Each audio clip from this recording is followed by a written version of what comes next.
MEC for Human Settlement, Mama Upeki Nkonyeni, MEC for Arts and Culture, MEC Mavimbela.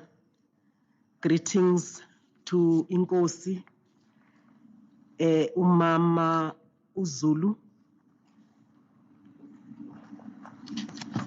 Greetings to officials present, led by the Director General, Umama Unonhlanhla Mkhize. Greetings to all present. I understand that there are a number of participants here. There is Miss Steve Litsike, with Chapter 2, Miss Jackie Smith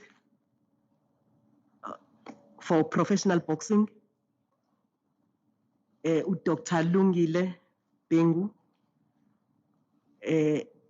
one of the panelists, Gogo Uslungile Mtambo, one of the panelists, no Miss Nonhlanhla Mkhize, who's a panelist as well, and our young ambassador, Miss Siviwe Mboyana.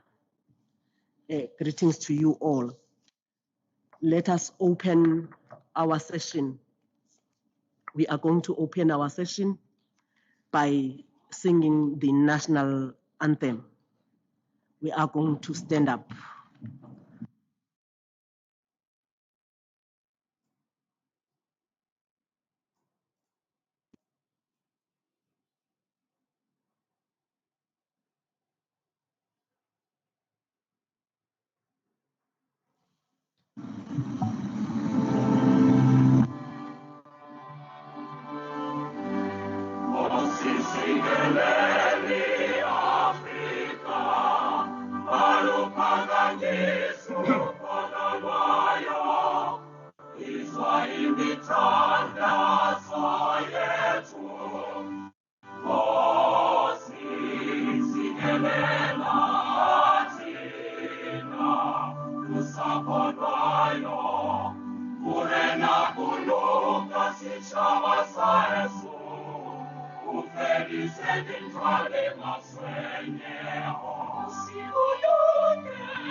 Greetings to our Deputy Minister. I understand he has just connected.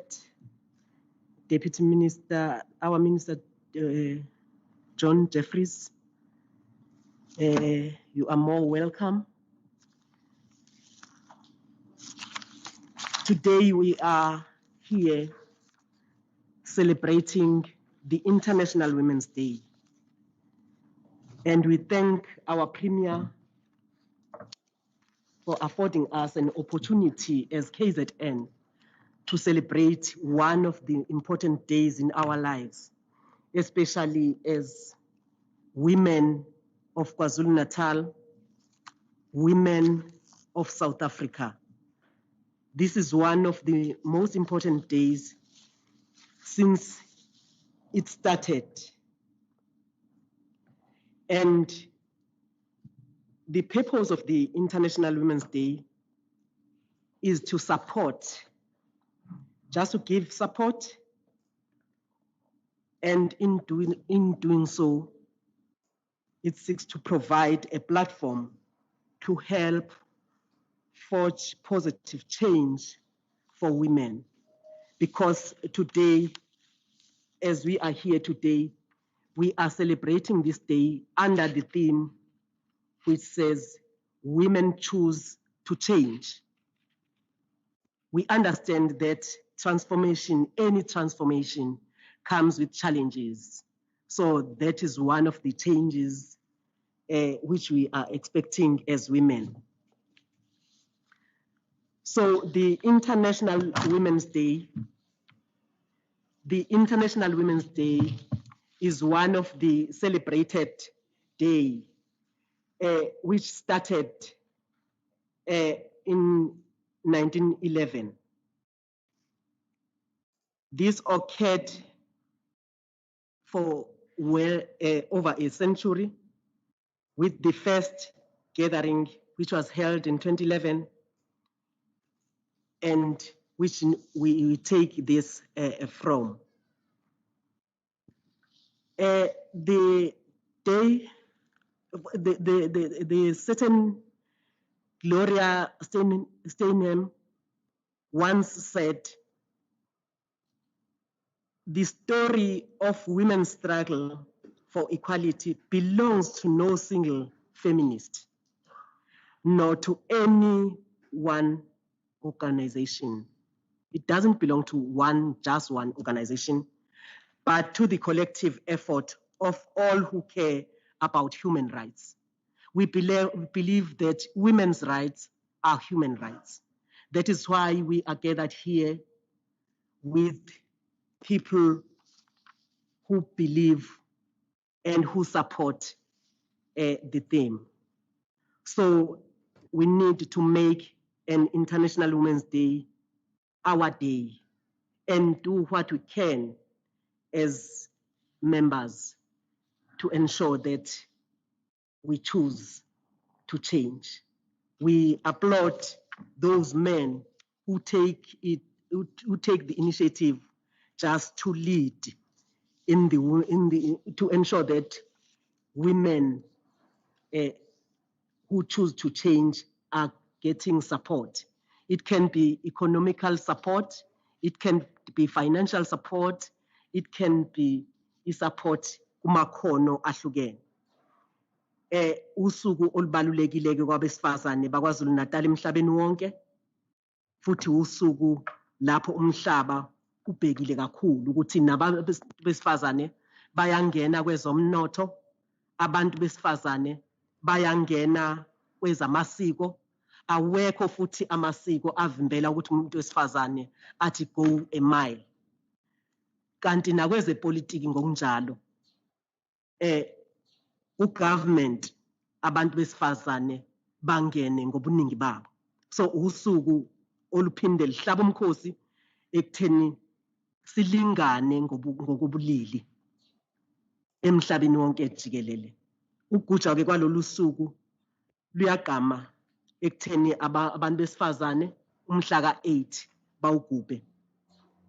And umhla ka-8 ke wona is marked as an International Women's Day, where one of the most important days of the year to celebrate our achievements. In most cases, there are achievements. The women's stories are not told, but under the leadership of Abomama, Charlotte Maxeke, who ensured that they lift up other women. They paved our way as South African women. We need to celebrate those achievements. We need to raise awareness about women's equality, lobby for accelerated gender parity, and fundraise for female-focused charities. With all what I've said, let us welcome the messages of support. We are going to receive the first message of support from the Deputy Chair of Provincial Traditional Leadership, Inkosi T. Zulu, which is the first Inkosi Yesifazane who is the Deputy Chair of the Provincial Traditional House. Over to you, Nkosi.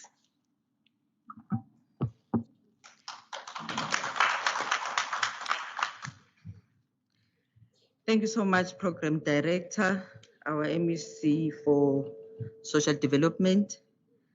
Greetings to our Honorable Premier, Kuzeni, MEC for Arts and Culture, MEC for Public Works, and the Deputy Minister that is connected.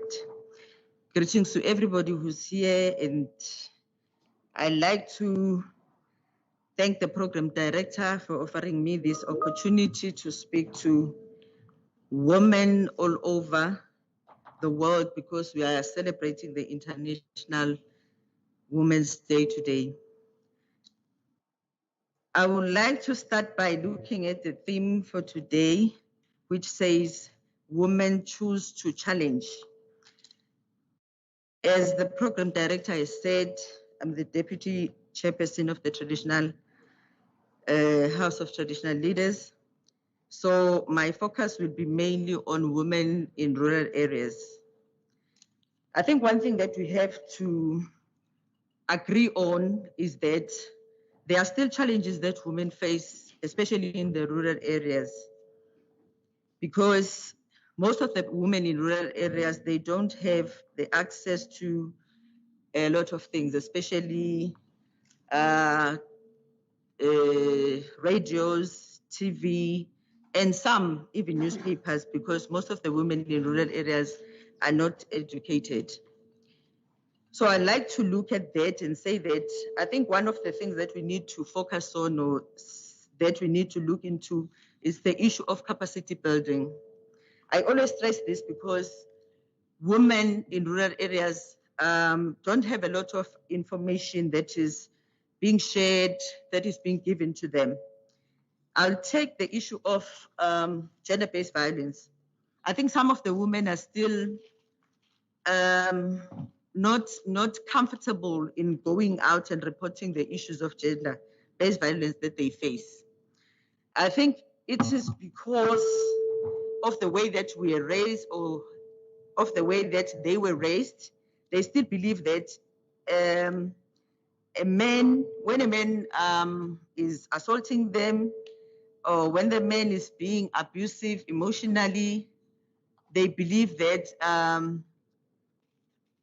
it's okay, and they believe that it's because they love them. So I think we still need to go to the rural areas and have these sort of workshops or seminars or awarenesses to speak a lot on gender-based violence.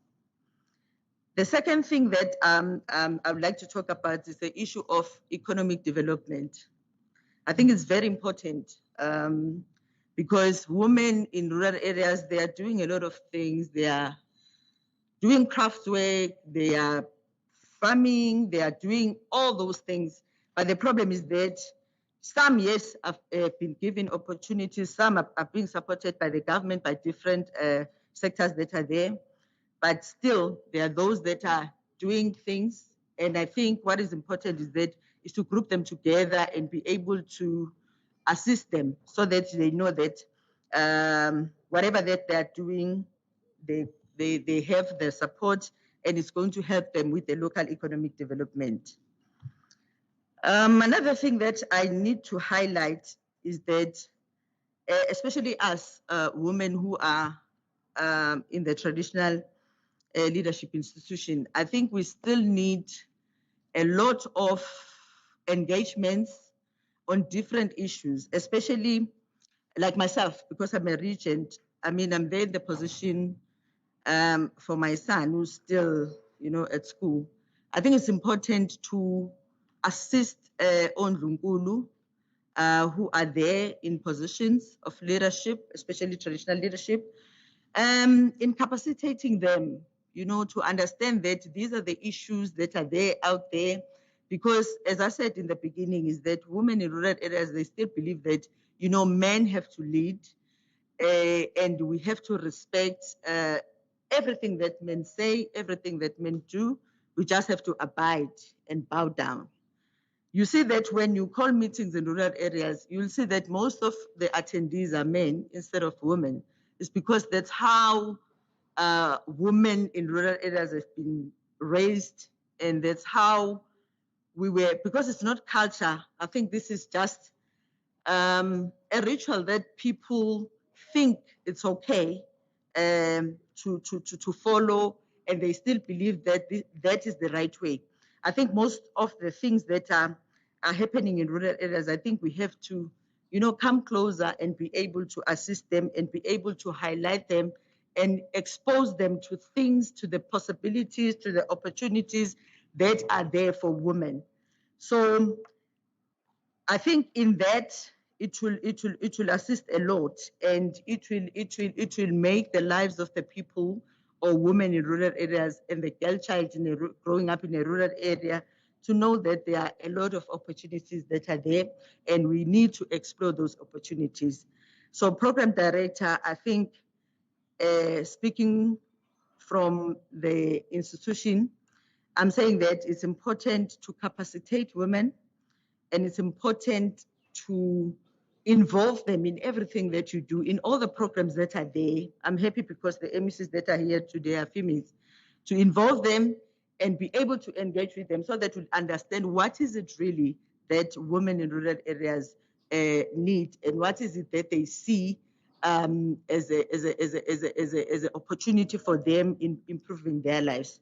With those words, I would like to thank the program director and wish all women a wonderful day, because this is our day. Thank you so much.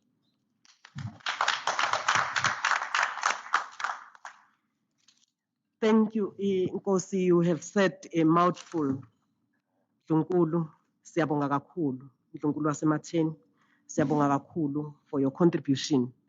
And you've made us aware as women in leadership that we need to focus on rural women, especially their contribution and their participation would be more important in nation building. And you make us understand that especially the most meetings which are planned are attended by male. And those few women who attend, they do not say a word. They are just there.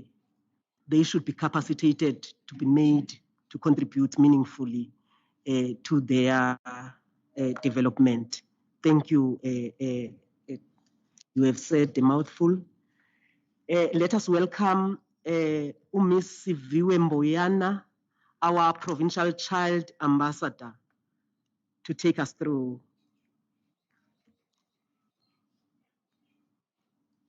Thank you, Professor. Can you hear me? Am I audible? Yes, Siviwe, you are audible. You can just raise your voice. All right. Yes, yes. All right. The beautiful, strong woman who raised us into the strong woman we will grow to be. I'm very happy to be part of this event, because seeing events and women being celebrated, women being given power really empowers me as a young girl. because before one becomes a woman, she is a young girl, and and in the society that we live in, abantu besifazane have always suffered. For example, abanikeza equal opportunities, or they are being discriminated against or abused because of gender yabo. And this has happened so much that it has become a normality. I would like to share my screen to begin my presentation.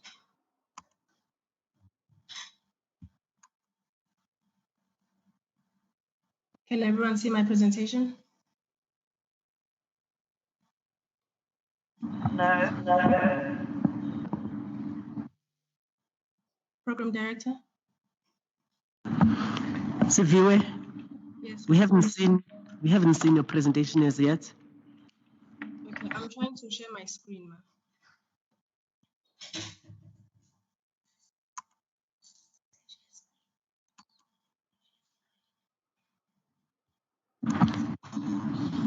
Can you see it now? Just talk to the presentation, Siviwe. All right, ma, all right.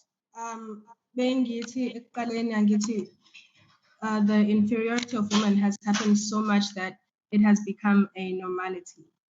So we choose to challenge this normality. We choose to give girl children equal opportunities in the educational field, the career field, and the social field, which is why it's an International Day of the Girl Child.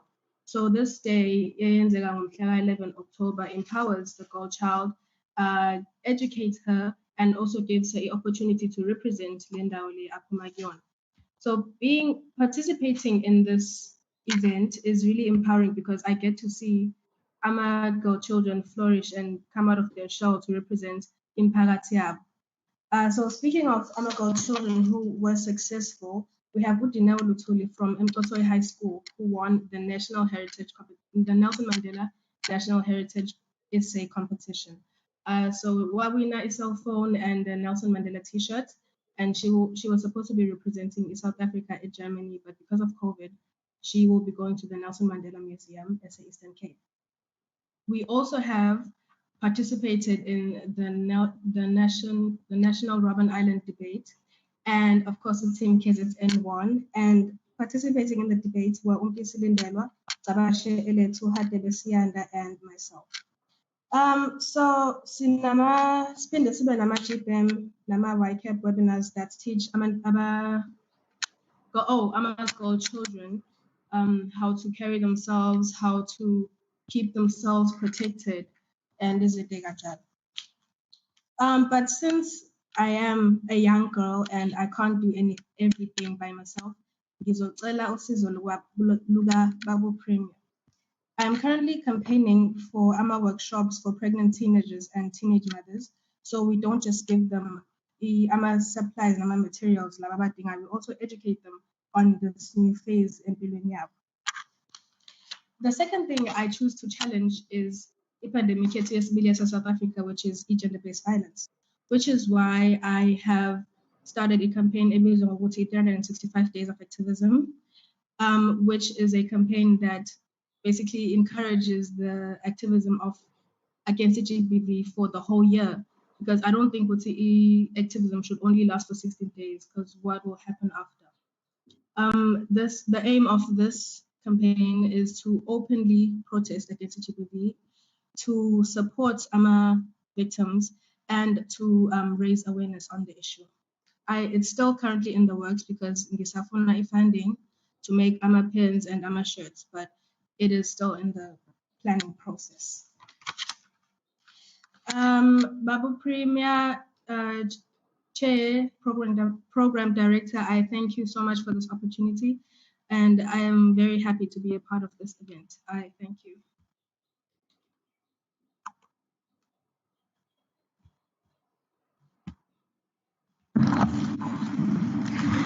Thank you, Siviwe. Thank you for your contribution, especially for the campaign you have started, the 365 days campaign in support of gender-based violence victims. We highly appreciate that, and we are fighting for the common objective. and especially for you being the voice of the teenage and the young women. Those you are saying on women, young women and health, those are the things we need to look at. And I hope the Premier was listening to you and will respond to your call.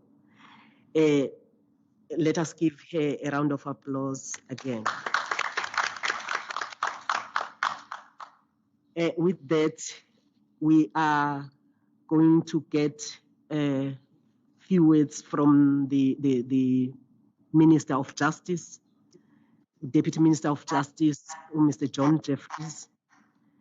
We understand that he will be connecting from far, but let us give him an opportunity. We want to understand him whilst using the law to prevent and combat gender-based violence. Over to you, Minister.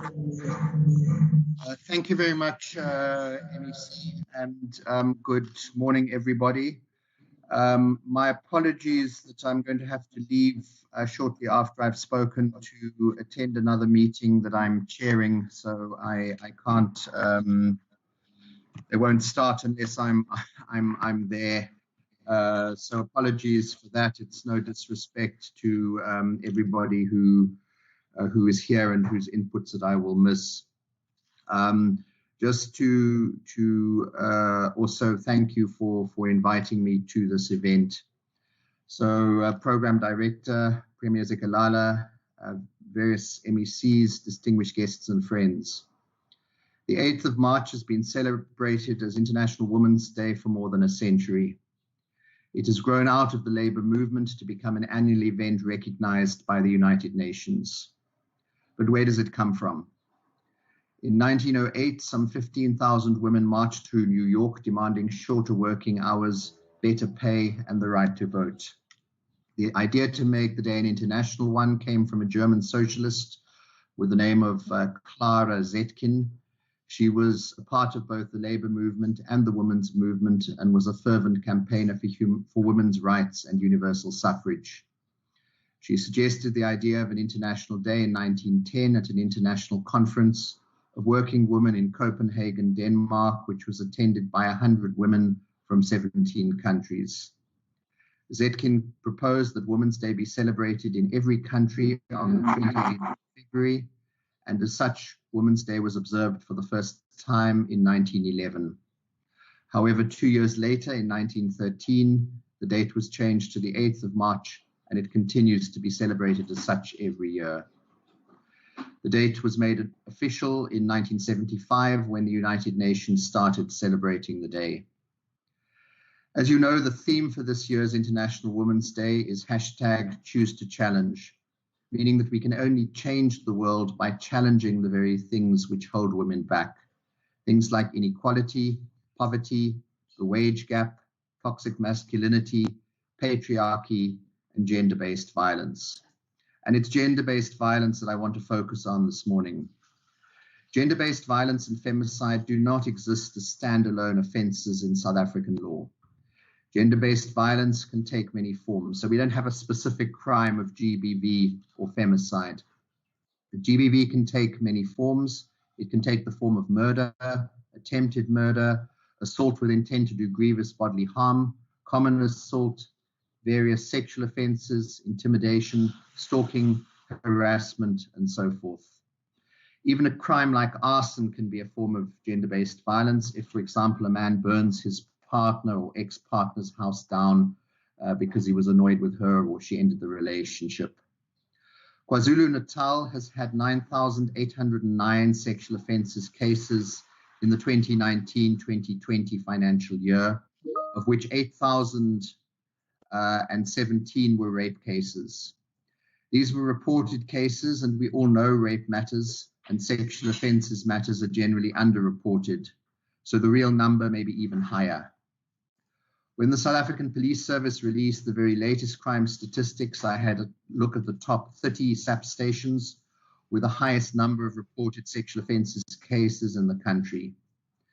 It was a KZN station here in eThekwini, Inanda, unfortunately, which topped the list with 351 cases, and 4 more police stations were on the list, with Umlazi being second, 335 cases, places Lauren Pietermaritzburg 5th with 273 cases, Empangeni at number 12 with 216 cases, and Kwadakuza at number 24 with 188 cases. So unfortunately, we're quite high relative to the rest of the country. So what are we doing, and what more can we do from the side of government to prevent and combat gender-based violence? The laws and policies we make are extremely important. And when we find that these don't work as well as they should, we must review them and change them. The Domestic Violence Act was enacted in 1998 to address the high levels of domestic violence in South Africa. At the time, it was seen as an extremely progressive piece of legislation that was crafted with a strong focus on the victim.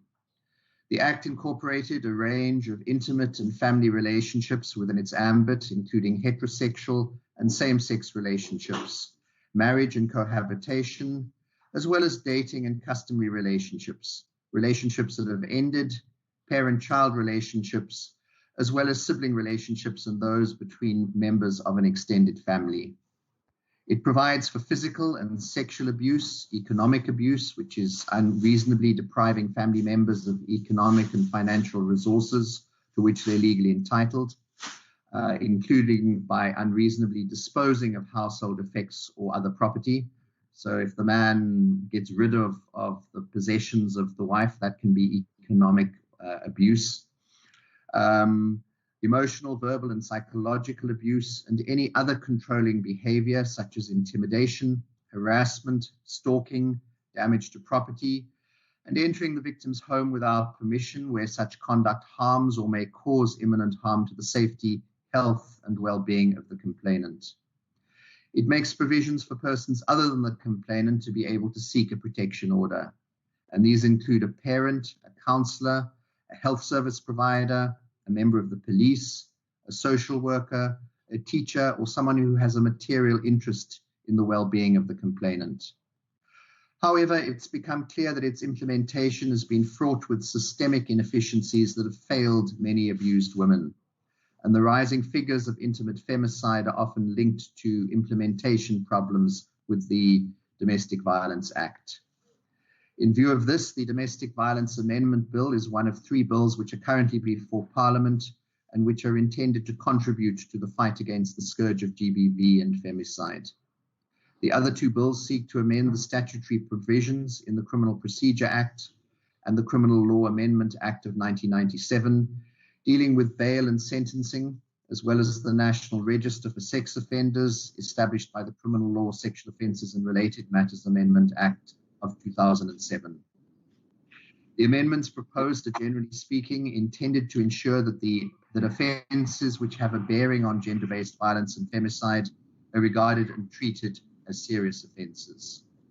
Victims of sexual offences are understandably often reluctant to participate in the criminal justice system because of the fear of the unknown, the fear of not being believed, and the fear of secondary trauma. For this reason, we have to ensure that we have victim support services in place when victims report sexual offences and when these matters get to court. That is why we've been establishing at the regional court level sexual offences courts, which offer support services such as court preparation services, psychological pre- and post-trial support services. And we also make use of intermediaries to convey questions and statements received from the court, the prosecutor, the defense lawyer, the magistrate, even to the victim in a sensitive and age-appropriate manner. In-camera testifying services are provided to children and persons with mental disabilities and all traumatized victims irrespective of age. These witnesses testify at a private testifying room and out of the physical presence of the accused and other people via a dual view CCTV system. Private waiting areas at these courts allow victims to use separate and secured entrances use a separate and secured entrance into the court building and are kept separately from the rest of the court users. It is also in the private waiting rooms that victims are empowered with information accessible to different formats, such as Braille, large print, and audio-visual. Our Thuthuzela Care Support Centers also offer a range of medical and psychological support services to victims of sexual offenses. We currently have 55 Thuthuzelas and are in the process of establishing more. There's one that is to be established in Gwavuma. But the law can never on its own completely prevent or eradicate gender-based violence. At most, it can create an enabling legal framework to bring perpetrators to book and to ensure justice for victims. Ideally, one should try and prevent GBV before it happens. It's therefore equally important that we also change attitudes. And if we say that men are the problem, then men have to be part of the solution. For this reason, government is partnering with civil society partners, and we have a dialogue program called Under the Tree Dialogues. The aim is for dialogues to vigorously engage with men and boys to change the toxic attitudes and beliefs around masculinity and patriarchy that lead to violence against women and children. The dialogues create a non-intimidating space for male participants to introspect and face up to the harmful realities and effects of GBV. They are also encouraged to come up with solutions and to work closely with government and civil society organizations protecting the rights of women and children. Program Director in celebrating International Women's Day 2021, UN Women Executive Director, our own Phumzile Mlambo-Ngcuka, recently highlighted the extraordinary hardship that COVID-19 has brought to millions of women and girls and their communities. And she said, and I quote, "During the pandemic, we have seen increased violence against women and girls and lost learning for girls as school dropout rates, care responsibilities, and child marriages rise. We are seeing tens of millions more women plunge into extreme poverty as they lose their jobs at a higher rate than men and pay the price for a lack of digital access and skills. These and many other problems cannot be left to men alone to solve." That's the end of the quote. In a similar vein, Amnesty International, in its report called, and I quote, "Treated Like Furniture, Gender-Based Violence and COVID-19 Response in Southern Africa," finds that the COVID-19 pandemic has prompted an escalation in gender-based violence against women and girls in Southern Africa. The report looks at 5 countries, Madagascar, Mozambique, South Africa, Zambia, and Zimbabwe, and says that COVID-19 has also magnified existing structural problems such as poverty, inequality, crime, high unemployment, and systematic criminal justice failures. It mentions that lockdown measures meant that women could not escape abusive partners or leave their homes to seek protection. From the side of government, that is why it is important for us to have shelters remain open throughout the lockdown and also to have our courts operational to be able to hear domestic violence protection order applications. COVID-19 has also forced us to make better use of IT and online services. And one of the measures we're currently proposing is the use of online applications for domestic violence protection orders. People can go to court, but they can also, if the amendment bill becomes a law, they will also be able to apply online, either from a safe space. These are but some of the interventions that are underway to try and prevent and combat gender-based violence. I also know that in November last year, Premier Zikalala and the provincial government of KZN launched an integrated government campaign to reinforce efforts to fight GBV. You can be assured that national government will assist you in whichever way we can to fight the scourge of GBV. Violence against women affects all of us. Together we hold the key to unlock the chains that hold so many people captive. And I thank you. I see there is a chairperson, just a message of, can we ask the MEC? I presume that means me. I'm not an MEC, I'm a deputy minister before he has to leave. Unfortunately, I will have to really leave, but can I suggest that maybe if Ms. Black can forward her question or anyone else to the organizers, who can then forward it to me, and we'll make sure you get a response. Thank you, Program Director. Let us give a round of applause. Thank you for your contribution, Deputy Minister. We highly appreciate. We do agree with you that if men are the problem, they should be part of solution. Women have done everything, Deputy Minister. Women have marched. Women have held some prayers. They have done a lot. We just need law enforcement and justice to be seen. The challenge, most of the challenges we are experiencing, women are experiencing, are that we have seen some reported cases, a number of them, reported cases. There are most unreported cases. And there are those cases which are withdrawn, which is a challenge to us as women. We need to find and go to the deep roots and causes of gender-based violence. So with that, I agree with you that we need to have those friendly rooms, victim-friendly rooms, which are in our police stations.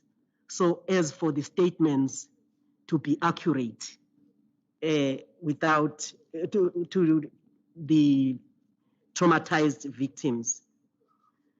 In dealing with a number of issues, we need to, especially in dealing with the root causes of this one, I think we need men to deal with the issue of rejection, Deputy Minister. They need to learn if a woman says no, it's a no. And Inkosi has just said some of women in the rural areas, once they are beaten by their partners, they say, at least he loves me. So it's high time that we deal with that as well, Inkosi, especially with the rural women.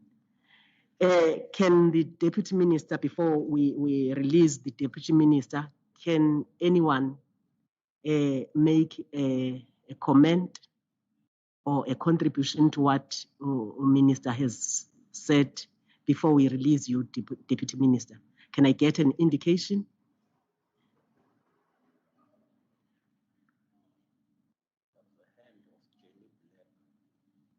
Oh, there's a hand of Jenny Black. Over to you, Jenny. Thank you, Minister, and thank you for the opportunity to talk. I'll make it very short. All protocols observed. I love the fact that you said that there would be a private waiting area for victims. That is not the case at the Durban Magistrate Court, nor at the Town Court, nor at the Chatsworth Court. Unfortunately, I have an organisation that basically makes sure that women have a buddy system when they go for protection orders. And unfortunately, what happens with the person when there's an assault charge, he and his lawyers get in to talk to the prosecutor, and the prosecutor never speaks to the woman. And that, to me, is the first mistake that's happening for justice for women, because by the time I teach the ladies, one line is, this is not something we can negotiate. It is gender-based violence. And the prosecutor comes up, I make sure that every lady gets to speak to the prosecutor. He says, is this not something we can mediate?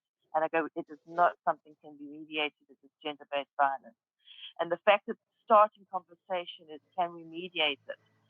The power of the woman to come to court is taken immense strength to actually, and put herself in more danger by confronting her abuser.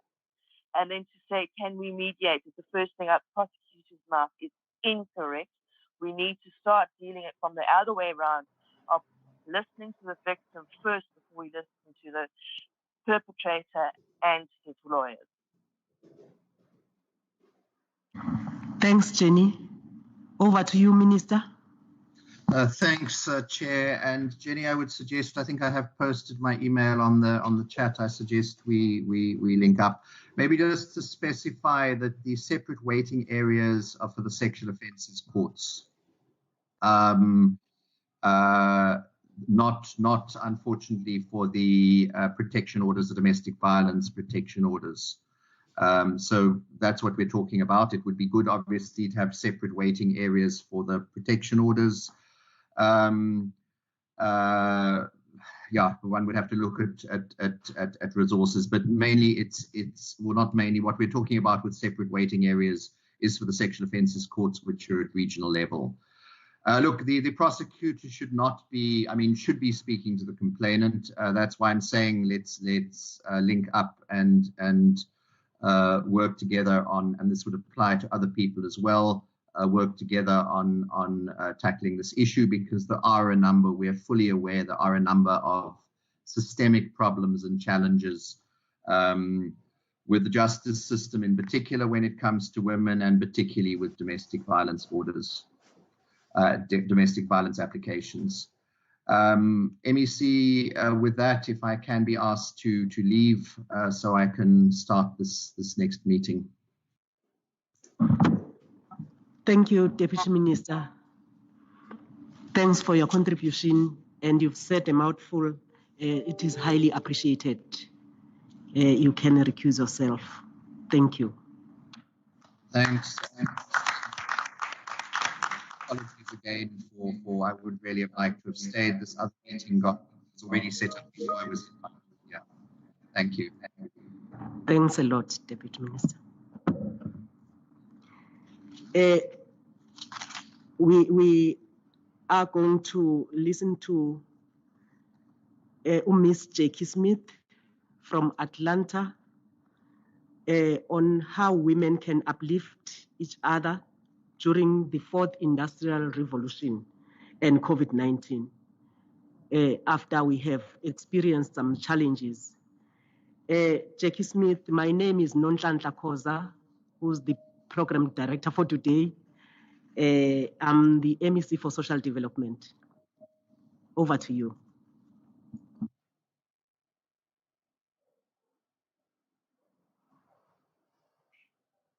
Greetings.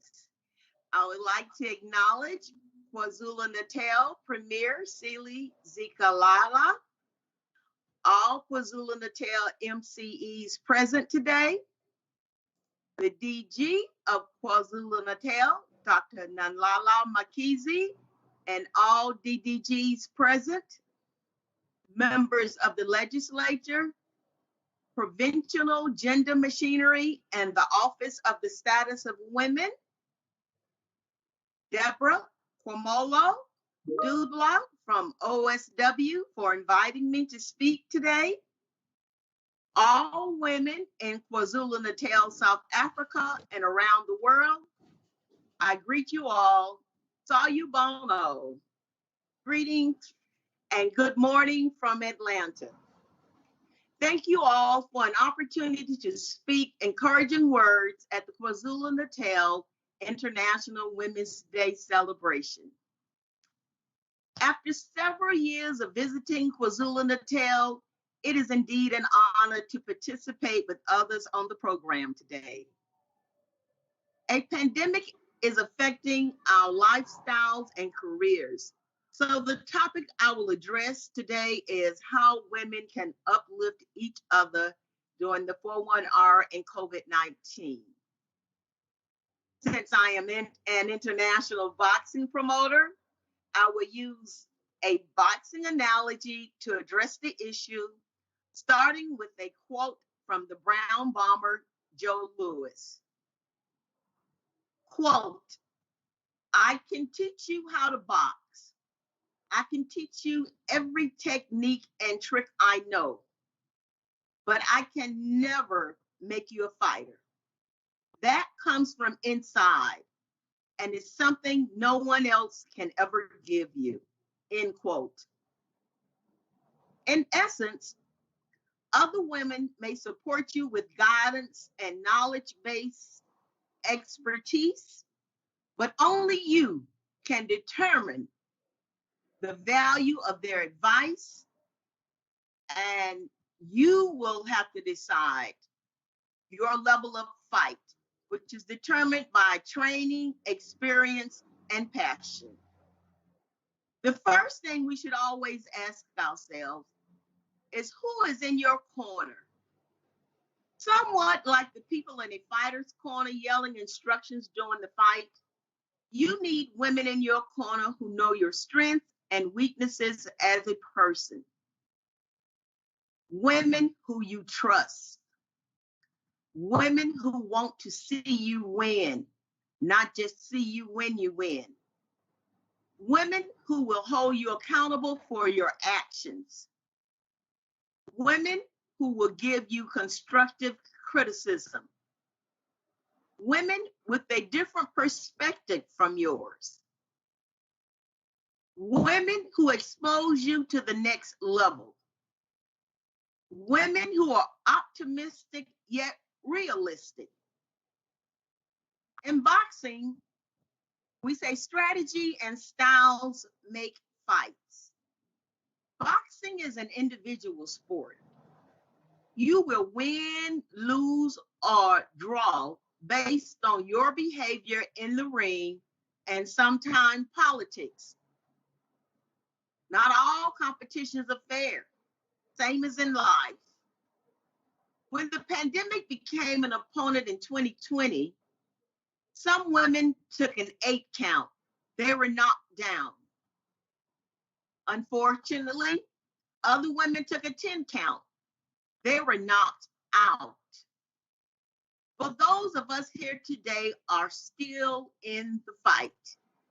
We can't control every situation thrust upon us as women, but we must learn to control our attitude about the situation.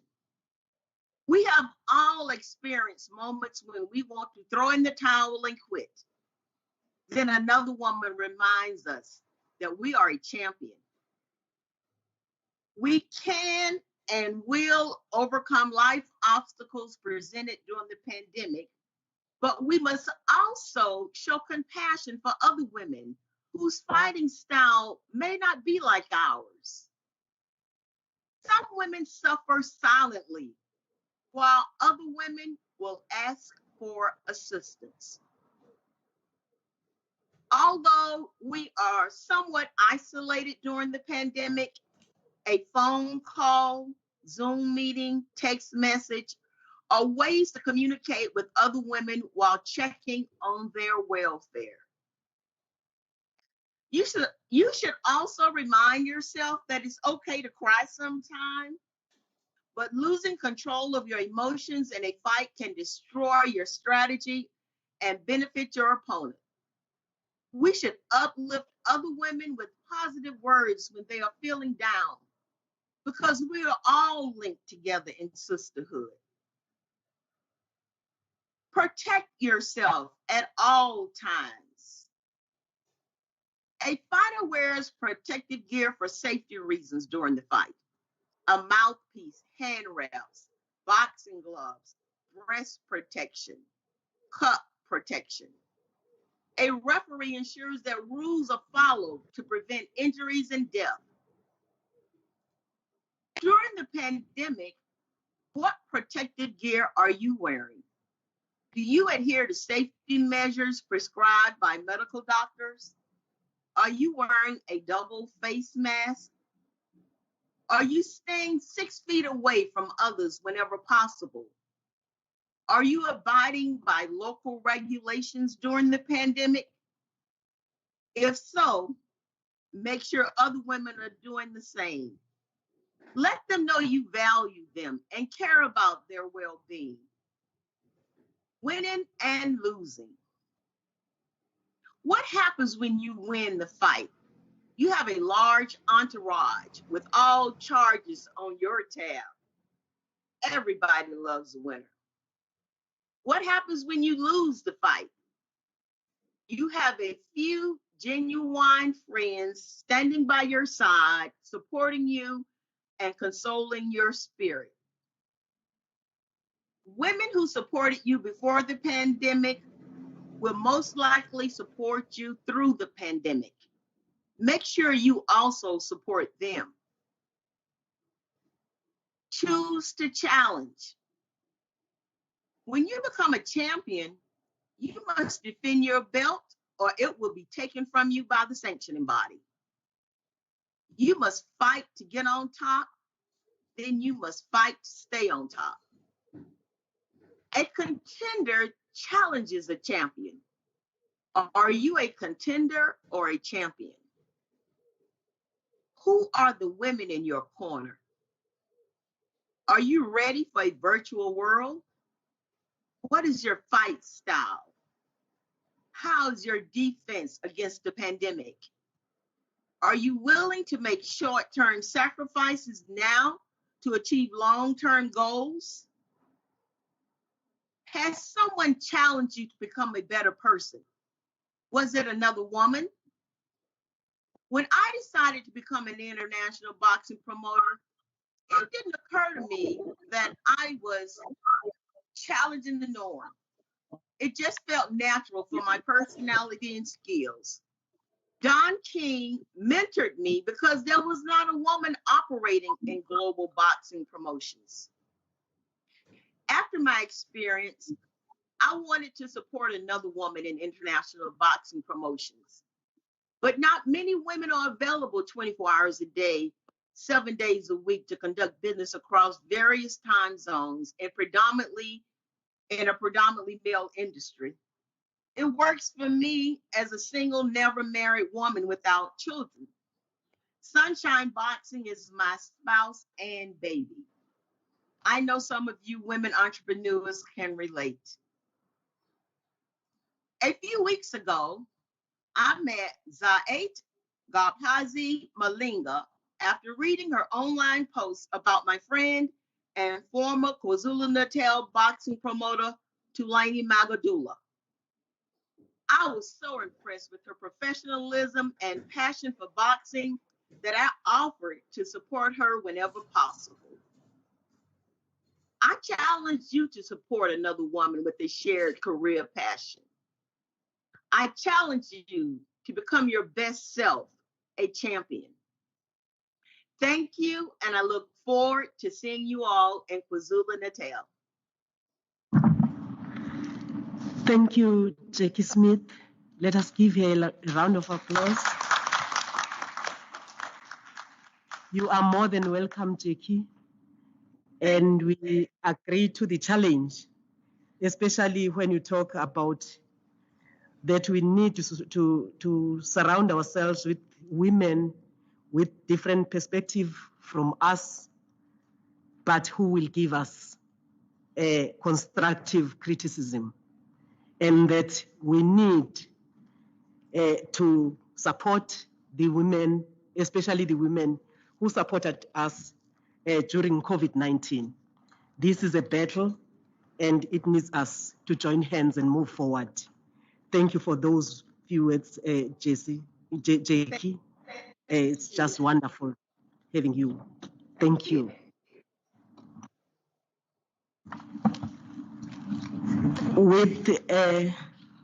I've seen that we have omitted one speaker here on the importance of efficient gender mainstreaming, inclusive agenda, and leaving no one behind. No one should be left behind. Ms. Steve Litsike. Thank you so much, Program Director,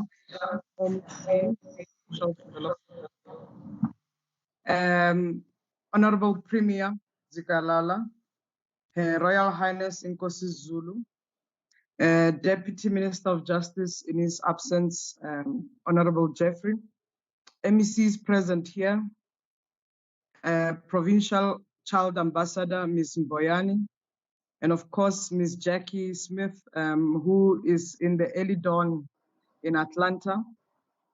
Panelists who are here, and I've heard during introduction who are amongst leaders of the AIDS Council, Ms. Ntambo, Ms. Mkize, and all other panelists who join in this most important session. Colleagues, friends, women and men in all your diversities, Sanibonani.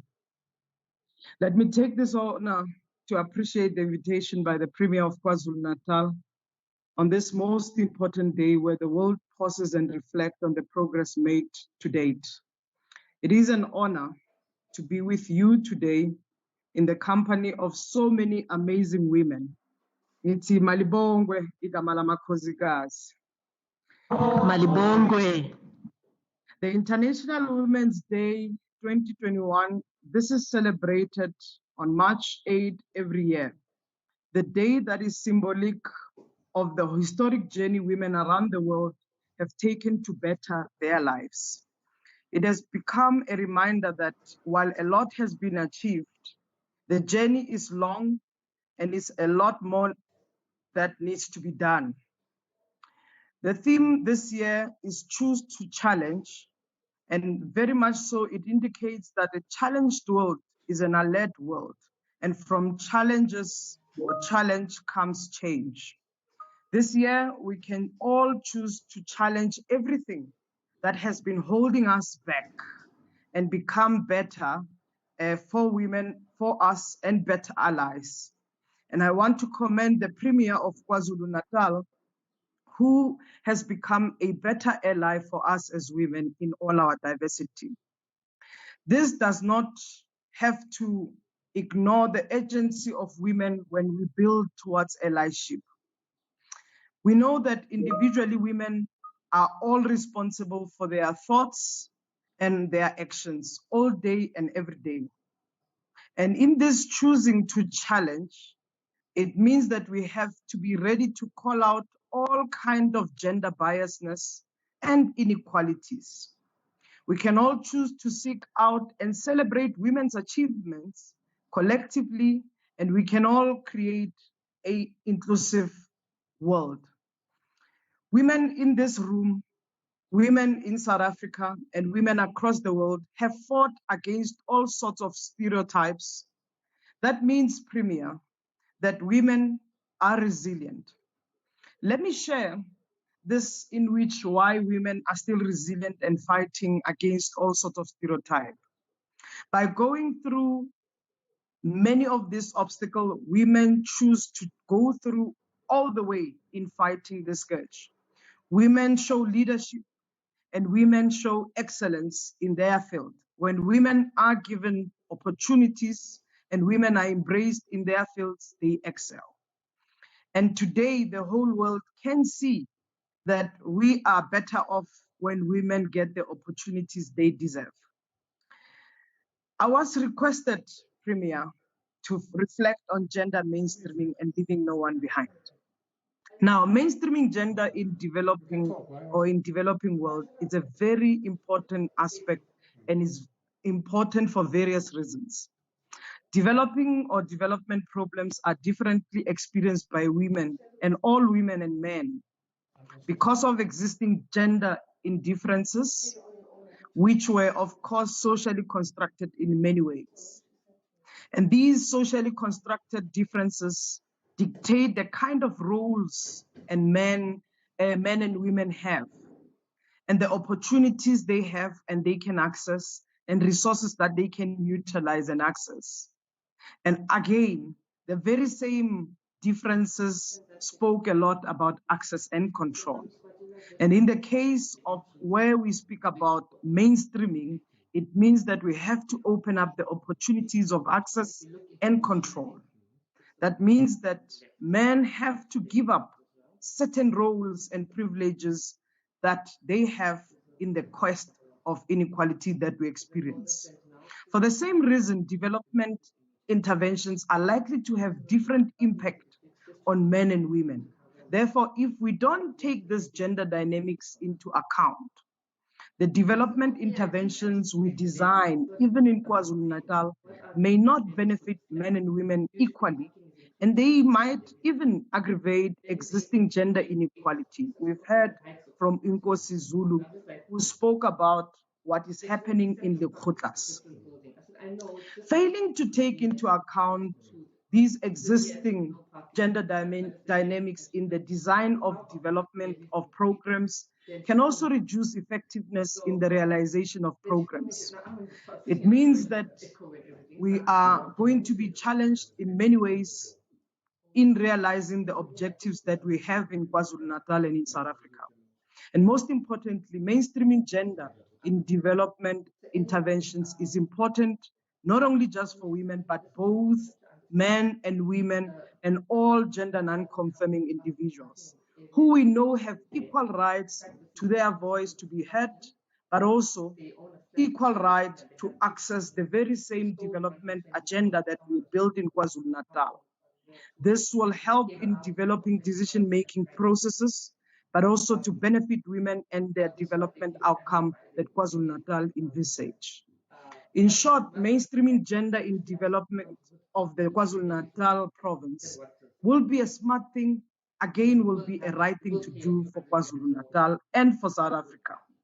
One of the biggest challenges that we have seen in the past 10 years is the growing global recognition of the importance of gender equality and integration of gender in development of programs. The inclusion of detailed gender equality that was called even in the Sustainable Development Goals, goal number 5, which covers issues ranging from unpaid care work to land rights, political participation, signifies a great commitment on the part of international commitment, but we've also then seen how KwaZulu-Natal has raised this as a common ground of development. And not to mention the integration of gender indicators in programs. So as we reflect in the government's commitment, we need to look at whether the indicators of KwaZulu-Natal are thoroughly ensuring that the gender indicator is included accordingly. Gender equality gaps in education, in health, should also be closely looked at.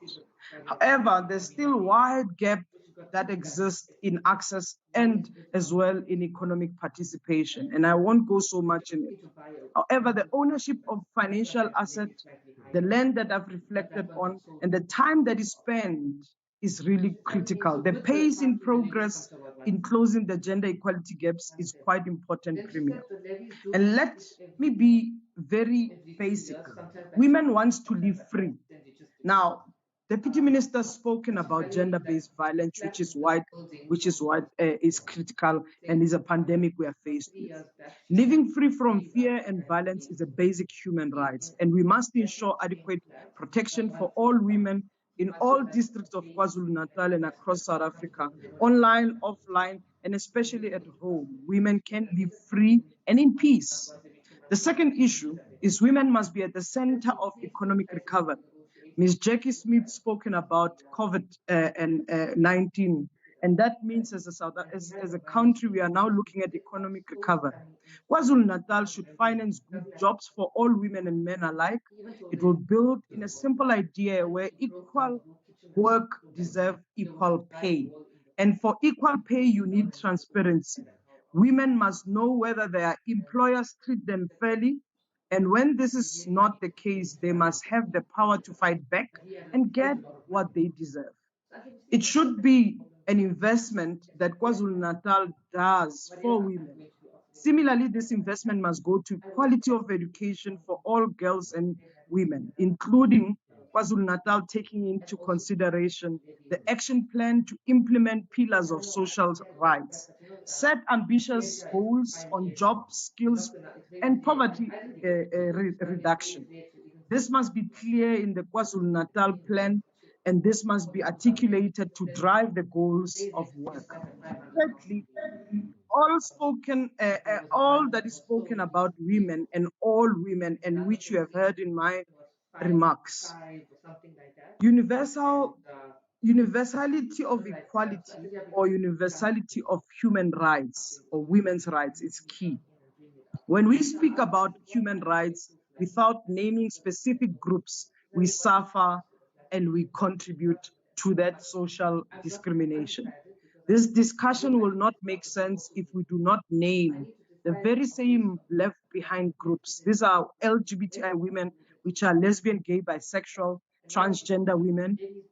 This also would exclude or ignore what the issues are suffered by women with disability, women living with HIV, and all other women. So we cannot speak without looking at intersections in this case, where race, where class, and where economic status, or even geographic location speaks or plays a particular role.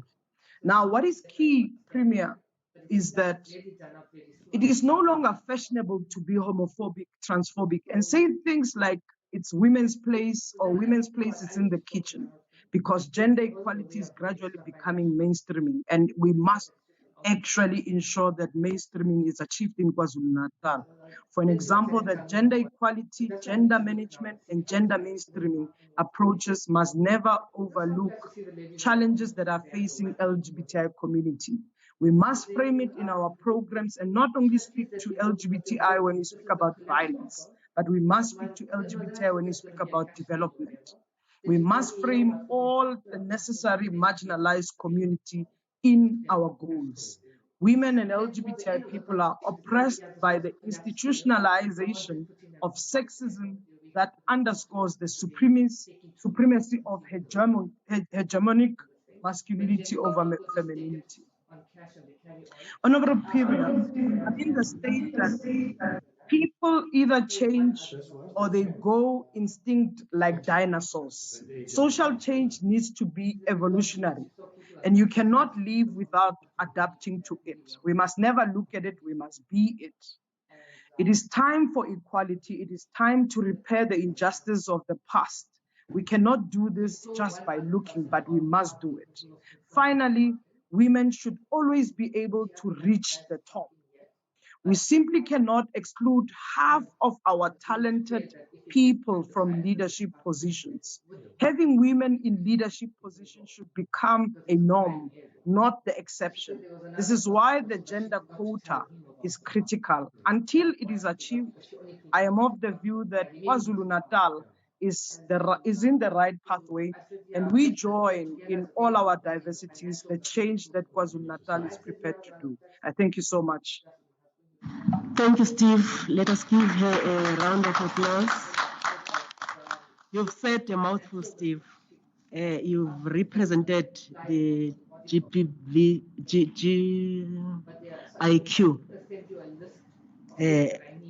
Sibongile kakhulu. In fact, I've just lost those capitals, but sooner or later I'll have them. It's a long name. It's a long name, Steve. But we do agree with you, Steve, in saying we choose to challenge anything. That's what we do today as women. And we are given that platform to do that. And we have done exactly that. I have seen you challenging even the Premier himself. I've seen you challenging the policies. That's what we need to be done, especially when you talk of the development. We should, whose intervention should just benefit both men and women equally so. That's what we are looking for, and having this coming from the LGBTIQA plus. And I've been educated about all these capital letters, LGBTIQA plus. And they have taken me through, and it is highly appreciated. And you have said a mouthful. Thanks once more. We are going to take a few speakers in 2 minutes. Time is against us. We should spend at least less than 2 hours here. In 2 minutes, can we have Gogo Usilungile Mtambo on what women choose to challenge? I think Uslungile will just enrich this topic.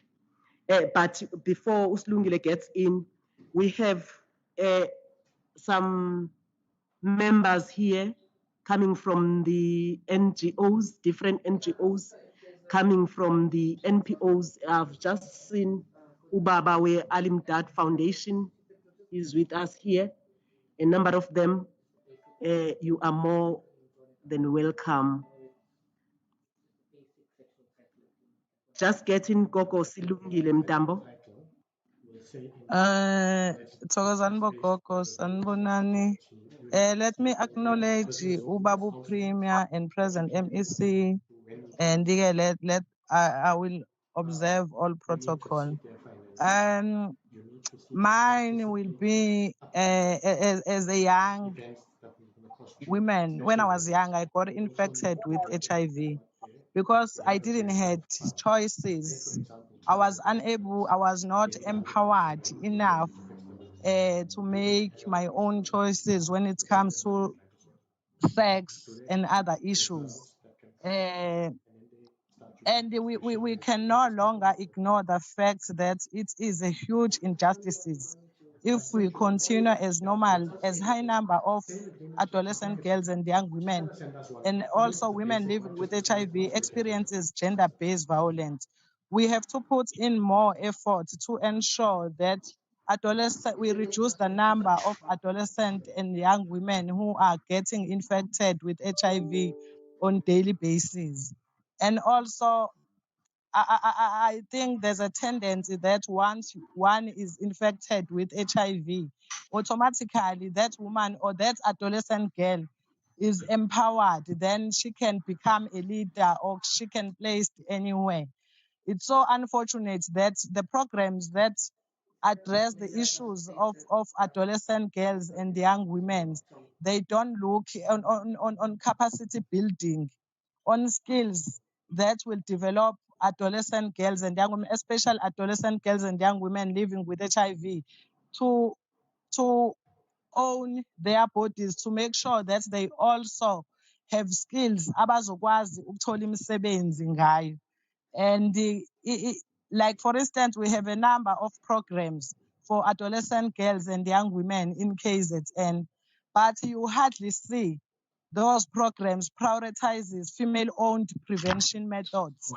If we cannot invest much on female-owned prevention methods, we'll continue seeing adolescent girls and young women getting infected with HIV and other diseases on daily basis. Because you cannot tell me that in 2021, I don't even see a billboard that speak about female condom and other contraceptives.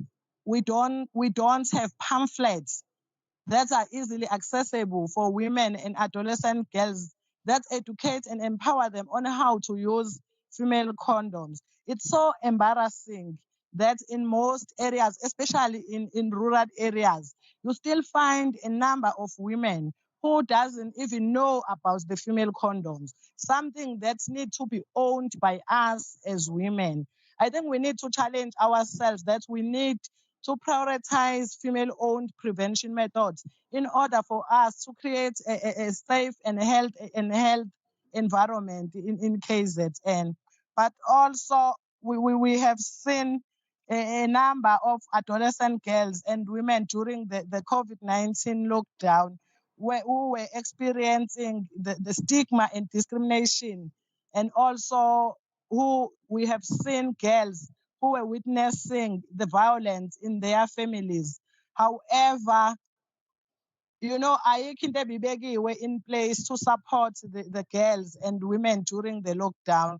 I think we need to challenge ourselves as KZN to make sure that noma ngabe kwenzakaleni, we need to make sure that adolescent girls and women in general, they are safe, whether there's a pandemic or there's no pandemic, because most rape survivors during the lockdown, they were unable to access the PEP in time. So most of them, they were also bahlala bekwi high risk of getting HIV. I think in order for us to have those empowered women, we also need to make sure that women are held and women are prioritized. Now we are speaking about the depivarin ring, which is a microbicide vaginal ring that will be used by HIV negative women to prevent HIV. We need to make sure, in KZN, we are the first province to make sure that in every corner, each woman knows about the depivarin ring. Once the ring is introduced, then women will be able to access the ring in our health facilities. I'm not sure whether should I continue or I have exhausted my 2 minutes. Thank you, Gogo Silungile. Siyabonga kakhulu. Thokoza, Gogo.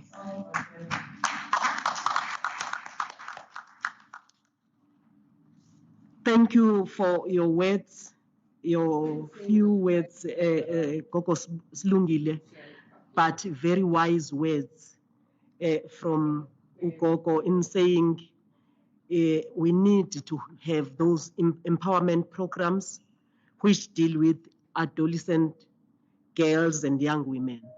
So we need to look at those, especially the prevention side when it comes to HIV and AIDS, which need to be instilled. And the dissemination of the information, we understand that knowledge is power.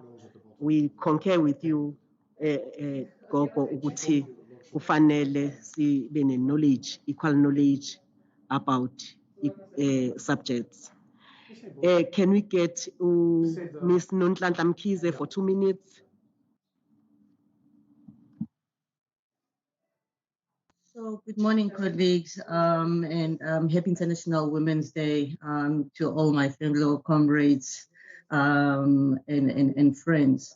I think, Comrade Chairperson, without wasting too much time, Honorable Comrade Zigagala, our Premier, Her Royal Highness Inkosi Zulu, Nama ministers all in this call. I really want to also observe protocol and apologize for running through the dignitaries, but to say good morning and thank you for this opportunity. I think from where one is located, working primarily as a human rights activist, but also zooming into communities that include lesbian, bisexual, transgender women, but also very much working with young people, children, adolescent girls, adolescent boys, and youth. One wants to choose to challenge on this International Women's Day 2021.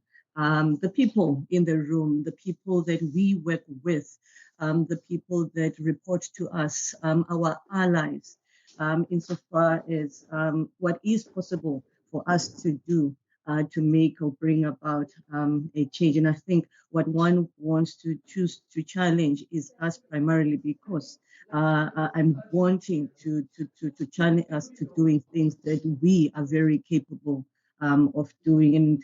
And therefore, 3 things for me that sort of rise from already what some of the colleagues have touched on and perhaps left out. 3 important things for me are the concept of an integrated agenda towards leaving no one behind. I think colleagues, some of you that I work more closely with would be aware of how one is stressed and tormented by the fact that as organizations, as individuals, as activists, we still work in silos. A number of us are working in programs that work with children, programs that are working with adolescent girls and young women, others adolescent boys and young men, but somehow programs working with youth, programs within our colleges, and within our universities and even our schools, you're not finding us working with each other so that the conversation, so that the agenda that we set for future is such that it's inclusive. It speaks to the different aspects of what affect our different young people within just these different spaces. So I think I want to challenge all of us on the call and outside of this call that are working with these environments to be people that are thinking of a far more inclusive agenda. And I think, as indicated, coming from, for instance, working with lesbian, bisexual, and transgender women, the question is, colleagues working with children, how invested have you been in making sure that those children that might already identify as lesbian, might already identify as transgender, those that are living with disabilities, those that are homeless, are actually integrated in our programs. Quickly, the second one being insofar as employment. We continue to be unfairly discriminated, especially as lesbian, bisexual, and transgender women within these spaces. And a lot of them are still within the positions, as Comrade Steve has indicated, insofar as political activism, religious activism, traditional activism, but also excelling generally. And the question is, how are we, the women on this call, Jenny B very well articulated, challenging and uplifting other women within those spaces so that the future generation experiences a different lifestyle, a different experience as women in our communities. We cannot continue to have some of us being made to perform sexual favors for jobs, for promotion, or pay for tenders. We can't continue to have some of us having our superiors going on witch hunts insofar as what we could be doing wrong in the job just because you're a woman. And it goes beyond that. Finally, in ensuring justice, I think one wanted to just put on the table, insofar as choosing to challenge colleagues that are involved in prevention, we are not doing enough to educate people about crime and how to stop violating each other. We're not doing enough insofar as GBV is concerned. I'm aware of the work that we're doing as colleagues within social services and so on, but you've got a lot of us that are pumped with so much funding that are not even investing a cent towards our own development.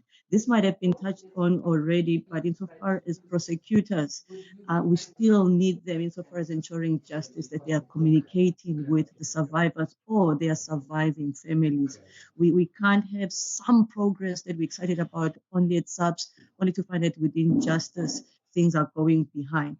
So one wants to choose to challenge those of us that are within Lomkaka, with sense an issue with it, there is a change in our lifetime. And finally, when it comes to social workers, the same applies. Nkosazana Mamukoza, siyacela abantu ukubambisana insofar as making sure ukuthi invest a little bit more ekwenzeni sure ukuthi social services, homes, for us especially, people that are in same-sex relationships, who are finding themselves being kicked out of home because of who we are, transgender, lesbian, gay, bisexual, have shelters that are safe and accommodative. We need that support. So that's all of you that I'm choosing to challenge this morning. And of course, Egameni Lama Kosigazi, Malibongwe, and Womanda. Thank you so much, Nonhlanhla. You've said a mouthful, especially when you talk about issues of LGBTIQ, especially on shelters which accommodate the LGBTIQ.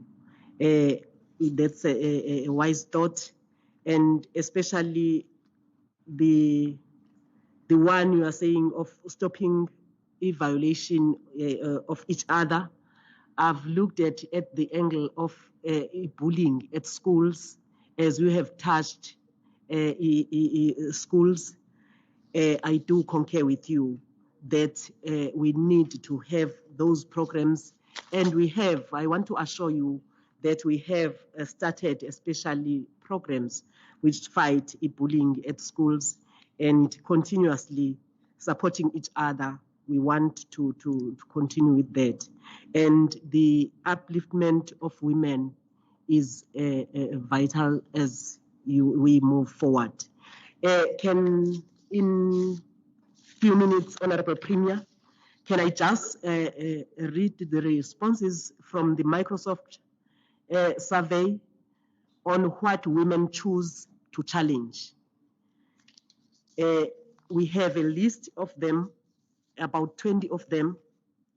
The first one is access to education, which can unlock women's minds to see their independence and abilities as they should, which is being the tool to succeed. 2 is the access to education and information, as other speakers have mentioned. 3, shortcomings on service delivery. 4, unemployment. 5, the stereotype that says women cannot be self-sufficient. 6, the way abused women are treated, especially in police stations. I am glad that the Honorable UJJ did touch on that one. Ukuthuthukiswa kwabesifazane benikezwa amathuba. 8 is gender norms. There are norms within our societies. 9, women to women rivalry. 10, gender-based violence. 11, ukuvikelwa kwabantu besifazane bevuka beya emsebenzini intathakusa. Bashiye izingane zabo bengazazibonanga zilungisele ukuya ezikoleni. Ukulungisa kwezithuthi ezisencane ezinenani elincane ezifika ngesikhathi ezingafiki ngesikhathi ezitobhini. 12, equality and equity at the workplace, as some of the speakers have mentioned. 13 is the women's programs which should not be politicized. Of course, women struggle should not be politicized because we fight for common objective. 14, to end stigma, discrimination, and rejection faced by women living with HIV. Number 15 is to challenge women in our society to be brave enough to stand their ground and claim their position in the sports industry and not let men bully them in the thinking that they are not good enough to be strong sport women. Fortunately, the MEC for Sports is with us here, listening attentively to what is being said here. 16, focus on children. 17, njengabelaphi sithanda ukuba nathi sibhekelelwe nguhulumeni njengoba kunje ezweni nathi sivalelekile ngoba siphila ngokungena kwabantu ezigodlweni njengoba kuvaliwe nathi asisebenzi sicela ukubonelelwa. Ngicabanga ukuthi basho njalo ogogo usilungile. 18, landlessness and lack of support for a girl child to access education. Also, the social expectations that a girl child must marry at all costs, as if bonke abantu bayolithola ithuba lokushada kodwa ushadiswa umntwana emncane. And the issues of land, Nkosi Ndabezitha, issues of land ikakhulu emakhosini. 19, kakuhle ukubona abantu besifazane bengena kungaba kuhle ukubona abantu besifazane bengena emkhakheni wemfuyo. The MEC for Agriculture, the MEC for ETIA, they are listening attentively wherever they are connected. 20, and the last point, funding to women who want to start their businesses. It is more important. Thank you so much. Can I give an opportunity to the Premier as the main address?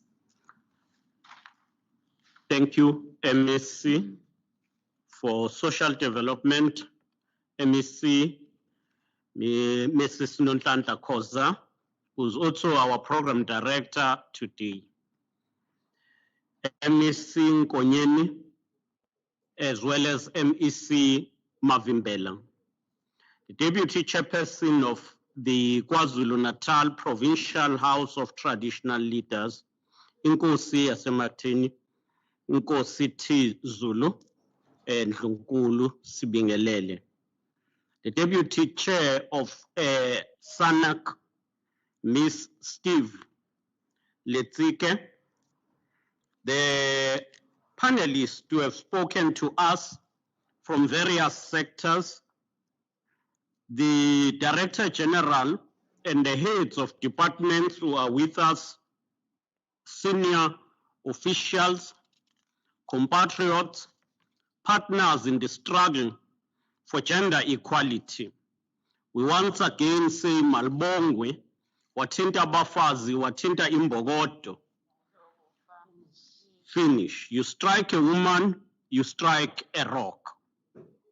In the year of the mother of the black freedom in South Africa, our icon, Umama Charlotte Maxeke, we wish to thank the organizers of this event for their kind invitation, but also for reminding us that this is a very important day in the lifetime of our human or global humanity.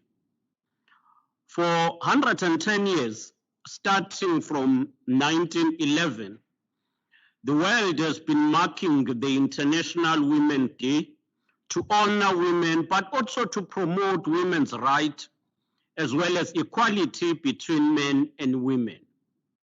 In 2021, we are celebrating this day under the theme, as I quote, Women in Struggle, Achieving an Equal Future in a COVID-19 World, close quote.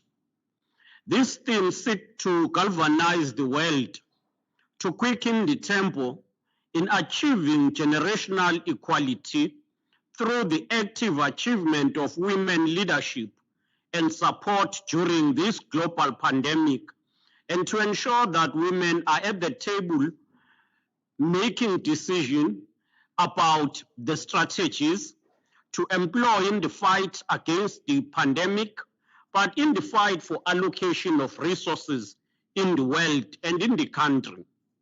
In this regard, we recognize that the UN has taken effort to emphasize that COVID-19 pandemic have placed a more burden on women, which is exacerbated by their economic marginalization, worsened their joblessness, and compounded their poverty.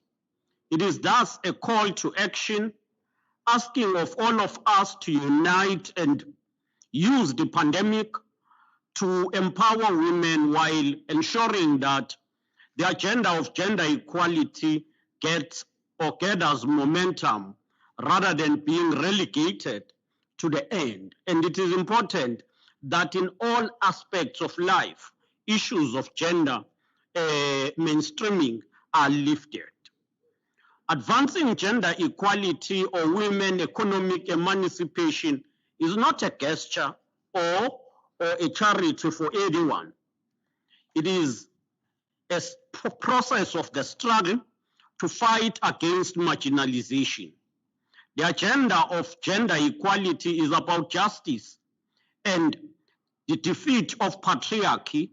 That patriarchy afflicts all communities, black and white, urban and rural, educated and not so educated. And to become explicit on this point, it is worrying that in our own culture, as Ngunis as a whole, we still have discussions whether a woman can have a title deed and own a house on behalf of the family. It's something that we must not even discuss. It's worrying that in some cultures, women cannot be allowed to drive in other countries in the world. But equally, we must also appreciate that apartheid as a system was also harmful to white women because they were relegated and their space was only considered to be in just a kitchen and to raise kids alone. And therefore, we need to ensure that we understand that the liberation of 1994 also brought to life the struggle of white women who need to be united with us to ensure that this democratic principle is advanced. The highlight of the life of Mama Charlotte Maxeke, who would have turned 150 years this year, and many others in our glorious liberation struggle, is a sharp reminder that women have also led and fought side by side with men for freedom. We must equally appreciate that women on their own paid a high price for us to be liberated.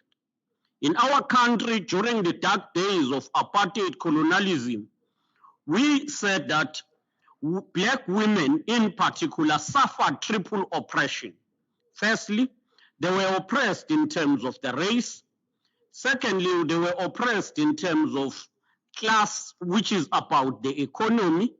And lastly, they were oppressed because of their sex or gender orientation.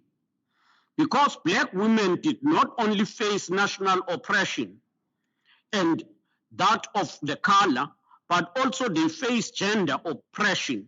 The ANC-led government has since 1994 been addressing issues of gender equality and mainstreaming gender into its own policies as a means to level the playing ground between women and men. I think we ought to also explain that we are not of a feminist idea, but we are creating an equal society where all will enjoy equal opportunities, equal rights, and be able to unleash their talents and wisdom. When we talk about vulnerable groups in South Africa, we include women. We include women because they have been subjected to serious and appalling conditions of poverty and abuse. We do believe that we do need to redress such a situation. Research and experience clearly shows that poverty, lack of skills, unemployment, and gender inequality provide fatal grounds for the marginalization of women and sadly, the shameful scourge of gender-based violence. Through radical economic transformation, we must ensure that women in our country are empowered to play a meaningful role in the economy, not only through cooperatives, but also through their own enterprises, their own macro entities, but those who manage to enter into big companies also need to be supported. We are currently advancing the policy of set aside of 30% for women, also for the youth, 35%, and focusing on people with disability. And in total, we would want to see more than 60% of the expenditure of our government going to women. We have said that by 2024, we must ensure that at least 50% of the government spend is on entrepreneurship for women-owned and women-led businesses. In this regard, we talk about both women-owned because ownership is important, asset ownership. But we also talk about women-operated and led entities because this issue of owning shares and not be involved in the running of operations on its own is a disadvantage and undermines transformation. And therefore, it is still embarrassing that in our own country, we've got very few women who are CEOs or who are COOs, yet all industries now have been transformed to allow the entry of women and all people. Building from the UN global theme, KwaZulu-Natal have chosen to conceptualize this theme around an expression that says, choose to challenge. We choose to challenge the patriarchy, sexism, and economic marginalization of women. We choose to challenge everything that disempowers women. We choose to challenge and fight the gender-based violence and femicide in our own country, the province, and in all areas. We take note of the fact that the crisis of gender-based violence and femicide in our country is a societal issue. It needs a multi-sectoral approach. Not or no one actor alone can overcome this shameful and painful scourge. This is a crime that does not only take place in a secluded, dark corner or dangerous street. It takes place now in each and every area. Yes, these dark corners, these dangerous areas in our streets are the anchor, but now it takes place in our bedrooms, in our homes, and therefore it needs the attention of all of us. What compounds the issue of gender-based violence is that it leaves a deep, personal, and permanent scars. And victims of this shameful act sometimes find it difficult to report this. And I'm happy that Inkosi, Mama Nkosi Sizwe Makeba, Deputy Chair, raised this issue. We must begin to deal with the issue of the failure or reluctance to report rape in our rural areas. Ukuthwalwa cannot be regarded as isiko. Isiko lakwaZulu was that uma umuntu ekhulume nentombi kulukhulu ukuthi iyoqomisa. Uzoyithwala isekhaya angayenzi lutho kodwa ngakusasa ekseni athumele abakhongi bayothi funela neno. What we see today is not a culture and cannot be misconstrued to be some kind of a culture, irrespective of who conduct or do this shameful act. We are also calling on men's sector in our province to continue to say, not in my name, but not only to say this in words, but to act in a way that assists that we combat this. That should include improving the manner in which we raise up boys' children. That is one of the focal areas because gender-based violence is overwhelmingly a problem of men. It is men who must just stop violating women's rights and abusing them. This calls for us to engage young boys, mentor them, and socialize them together with men on the values of human dignity, human rights, and respect for all. It equally also talks to us as parents.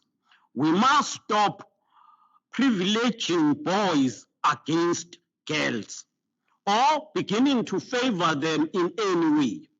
It also calls to ensure that stakeholders must challenge patriarchy and promote equality at all times. It's not a role of women alone.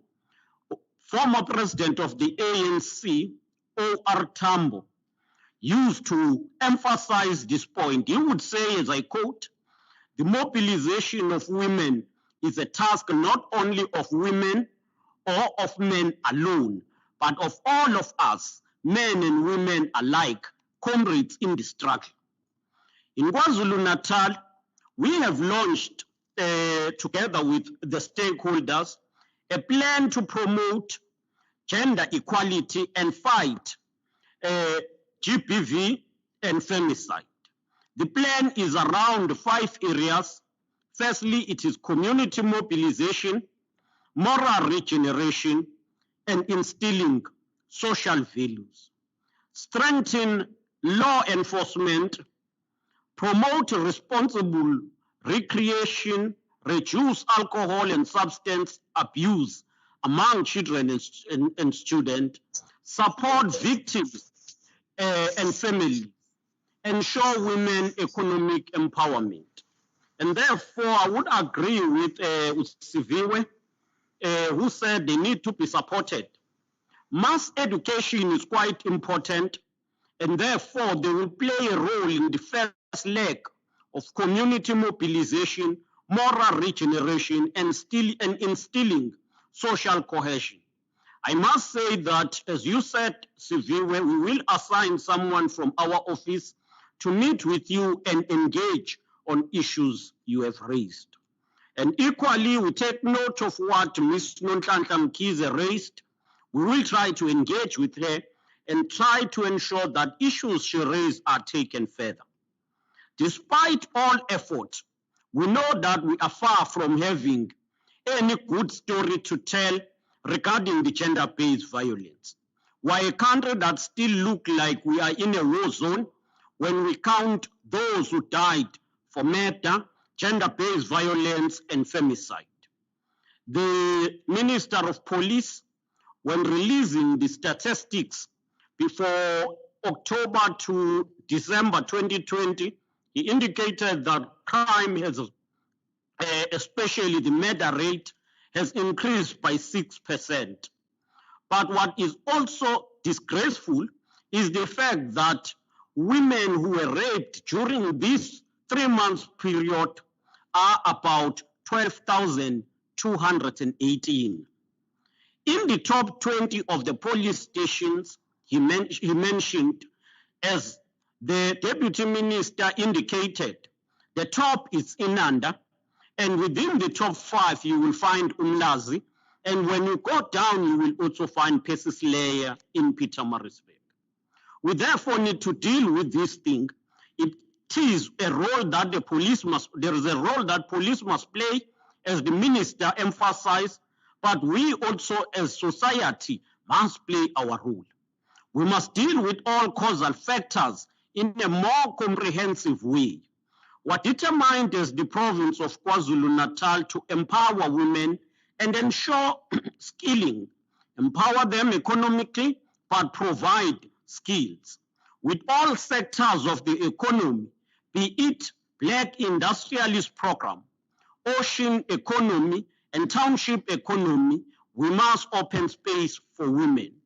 We believe that the opening and the growth of agriculture, as well as clothing and textile, will go a long way toward economic empowerment. Economic empowerment of women remains important, especially when you deal with issues of clothing and textile, because that helps to address dependency, where women will stay in affairs and marriages that are not helpful, that are no longer sustainable, but stay there on the basis that they are benefiting materially. And they are just looking after their families because they are dependent to the abusive father who is the breadwinner. And therefore, we must empower women, and clothing and textile is one area that is very helpful in dealing with that. Government also will continue to ensure that we transform issues of land for women ownership and ensure that they've got a role to play. We are also equally calling on the private sector to open space for women. I must say that we must applaud EDCON, that at some point EDCON, together with the Department of Social Development in KwaZulu-Natal, led the program to integrate women, especially the victims of gender-based violence. They were trained, organized into co-ops, and they were assisted to produce in terms of clothing and textile and support stores such as Edgar's and others. And those initiatives need to be supported. Let us also mobilize the whole society to end all forms of discrimination against women, including discrimination that is faced by the sector of our community, which we call LGBTQI. We need to ensure that all of that, the discrimination of all forms, is dealt with. We applaud the media, which never fails to report on gender-based violence and hate crimes of all sorts. We also urge the media to play an even more bigger role in supporting gender-based prevention campaign through their editorials, the programming, the content of what they broadcast. As we conclude, once again, we wish to draw strength from the words of Charlotte Maxeke to inspire men of our country to be role model. Mama Charlotte Maxeke said, we want men who are the salvation of the young girls of their nation, who can depend on their presence. We need men who will humble themselves so that the nation may lift them up to be the stars of Africa for the future generation. That is what Africa wants. That is what the women of Africa are weeping and praying for. These are the words from Mama Charlotte Maxeke. Let us ensure that we live to this expectation. Let us fight gender-based violence. Let us unite to empower women, including those who have been victims, including young girls. But let us empower the society as a whole and ensure mass education. In that, as I conclude, let us all hold hands and support the leadership of women in all avenues of life. Side by side, let us do something extraordinary to reduce the scourge of gender-based violence and femicide now. Through that, let's build a growing KwaZulu-Natal and prosperous society in all our areas. Thank you, Program Director.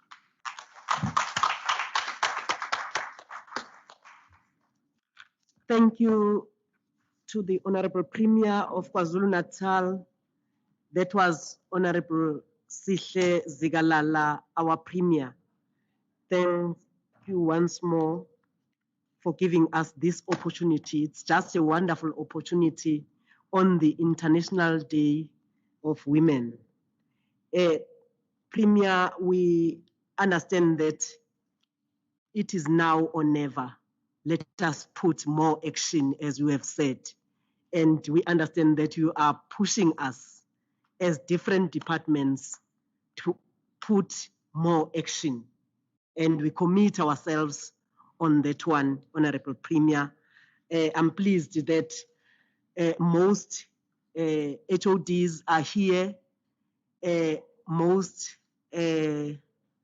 senior management is here to put that in action.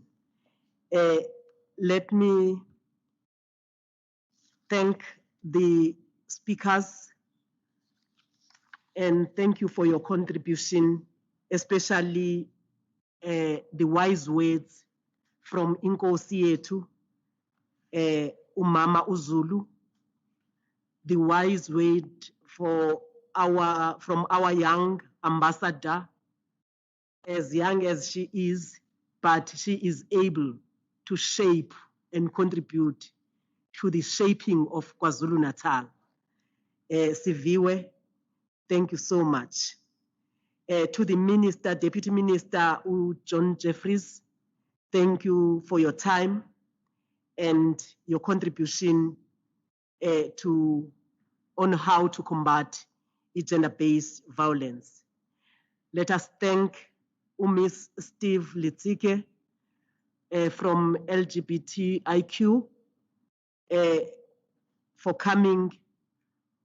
You just don't come, you just don't put something forward, but you come up with solutions. Thank you so much. And from J.K. Smith from Atlanta, thank you so much. Especially the COVID-19 has taught us some of new things, connection from very far as Atlanta, and she has taken her time to be with us in South Africa and share with us some of the most important ways to deal with fourth industrial revolution during COVID-19. Thank you so much. To Ugogo Usilungile Mtambo, I've taken some of the points, especially on women living with HIV and AIDS. We are going to talk to Ugogo Uslungile. After this, I want to assure you, Honorable Premier. To Ms. Nonhlanhla, thank you so much. Thanks for your contribution. It will enrich our plan as KwaZulu-Natal. Premier, you have said a mouthful, and we just want to commit ourselves in saying we are here to support the programs by the Premier, especially the Premier has just started fighting the scourge of gender-based violence, has just started developing and empowering women and youth. Under his leadership, the Honorable Premier, we are sure that we are towards the correct direction. And I want to thank all the participants, all the attendees for taking time just to attend, especially our NGOs, our NPOs who have just taken their time to attend. I want to thank the organizers of today's event. You have done a lot. Under your leadership, Dr. Nonhlanhla Mkhize, we salute all the team. Thank you so much. Thanks for your time. May I ask the Premier a question, please?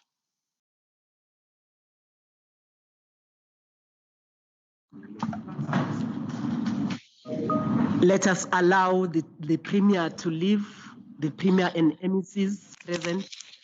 May I ask the Premier a question, please, before he leaves?